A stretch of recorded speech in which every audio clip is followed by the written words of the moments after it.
खबर बालोतरा जिले के बिठूजा ग्राम से है, जहां अवैध बजरी खनन के चलते सुजाराम पुत्र तेजाराम मेघवाल गंभीर रूप से ट्रैक्टर ट्रॉली की चपेट में आने से घायल हो गया।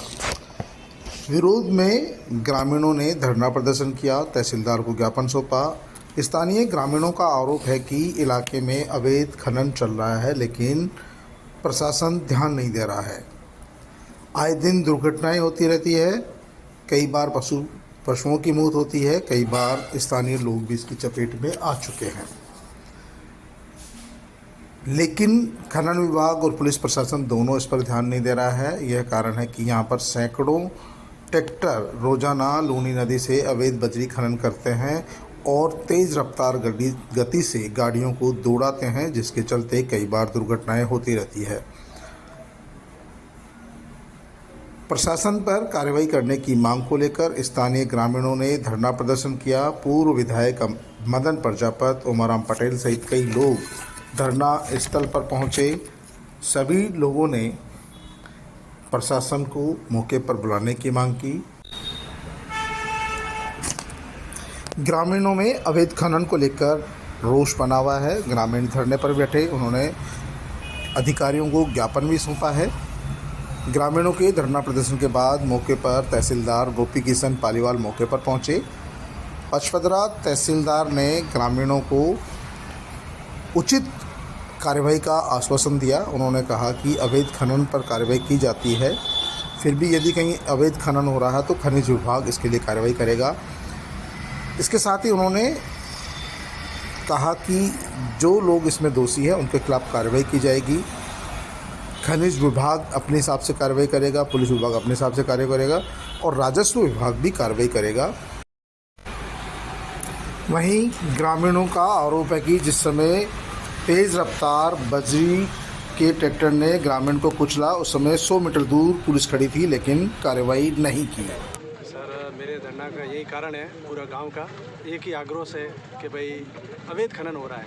यहाँ से दिन में 100 ट्रैक्टर निकलते हैं और अति गर्म बहुत ज़्यादा कर रहे हैं और अवैध खनन कर रहे हैं और मानते नहीं है। पुलिस प्रशासन को फ़ोन करते हैं, वो भी टाइम पे आती नहीं है, कहते नहीं कोई। और कल सुजाराम जी को एक एक्सीडेंट हो गया है, उसको बालोतरा रेफर किया, बालोतरा से जोधपुर रेफर कर दिया है। अभी उनकी स्थिति ठीक है। सर, अभी जो मुख्य मांगे हैं वो आपकी क्या है? मेन मुख्य मांगे हमारे यहाँ अवैध खनन नहीं होना चाहिए और अवैध खनन बंद होना चाहिए, भी जो हमारी कोई मांग नहीं है। आपको नहीं लगता कि कोई पुलिस प्रशासन या अधिकारियों का इसमें मिलीभगत हो सकती है? मिलीभगत ही है कि बंद नहीं हो, उसका कारण यही है। यातायात बंद होना चाहिए। फ़ोन करते ही, फ़ोन करने के बाद में आधे घंटे बाद में आते हैं, आने के बाद में कोई ट्रैक्टर वाला यहाँ रहता नहीं है। आपने कितनी बार प्रशासन को अवगत करवाया? इसको कोई माप ही नहीं है, कितनी बार का है। कलेक्टर साहब को दिया, हर बार दे रहे, फिर भी समाधान नहीं हुआ। कोई समाधान नहीं हुआ है। समाधान वो होता है, हर बार एक्सीडेंट होता है, महीना में 2 से 4 एक्सीडेंट हो जाता है नॉर्मल तो। और अभी वो ज़्यादा घटना हुई है, इसलिए पूरा गांव आक्रोश में धरना दे के बैठे हैं।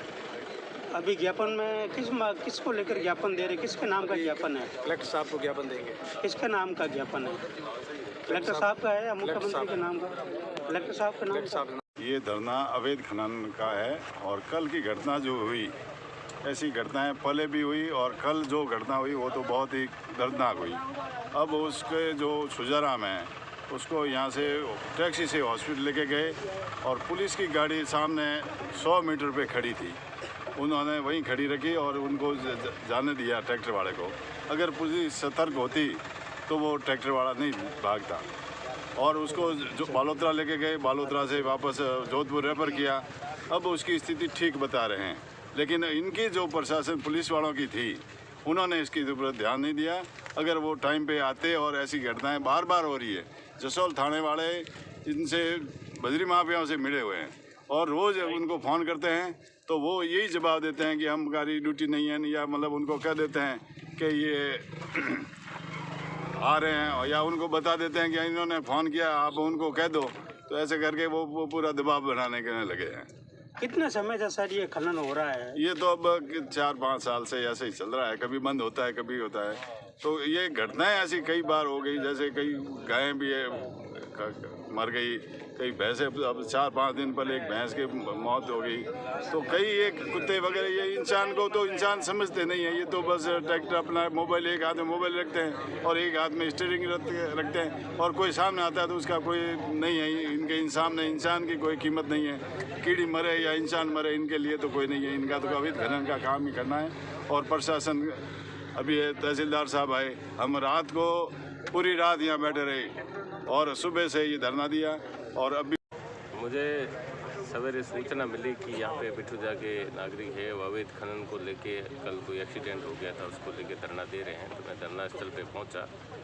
पहुँचने के बाद में सारी जानकारी ली गई आप लोगों से। तो उन्होंने बताया कि काफ़ी तादाद में जैसे ट्रैक्टर वगैरह कुछ यहाँ से बजरी का अवैध खनन हो रहा है और कुछ स्टॉक भी बजरी की हुई है।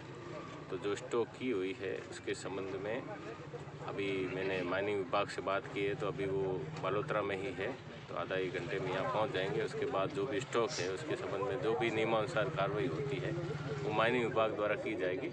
साथ में हमारे रेवेन्यू की टीम भी रहेगी। इसके अलावा जो बजरी खनन के लिए अवैध रास्ते वगैरह नदी से जो जा रहे हैं, उन रास्तों को हम ग्राम पंचायत से JCB की मशीन वगैरह लेके, संसाधन लेके बंद करवाएंगे। और भी है तो अब निगरानी लगातार बढ़ाते रहेंगे ताकि अवैध खनन की शिकायतें भी न हो, न अवैध खनन हो पाए। सर, प्रशासन पहले मुस्तैद होता तो सर इस तरीके की घटना नहीं होती। अभी सर प्रशासन मुस्तैद है, तो सर पहले प्रशासन को अवगत होने के बावजूद भी सर कार्रवाई क्यों नहीं हुई? नहीं, अवैध खनन की कार्रवाई हम लोगों ने जानियाना में की है, ऐसी बात नहीं है जी। जैसे ही सूचना मिलती है कार्रवाई करते हैं। मुझे इस संबंध में पूजा की सूचना पहली बार ही मिली थी आने के बाद में, तो आगे से बिल्कुल कड़ाई के साथ पेश आएंगे और इस प्रकार के अवैध खनन को निश्चित रूप से रोकेंगे।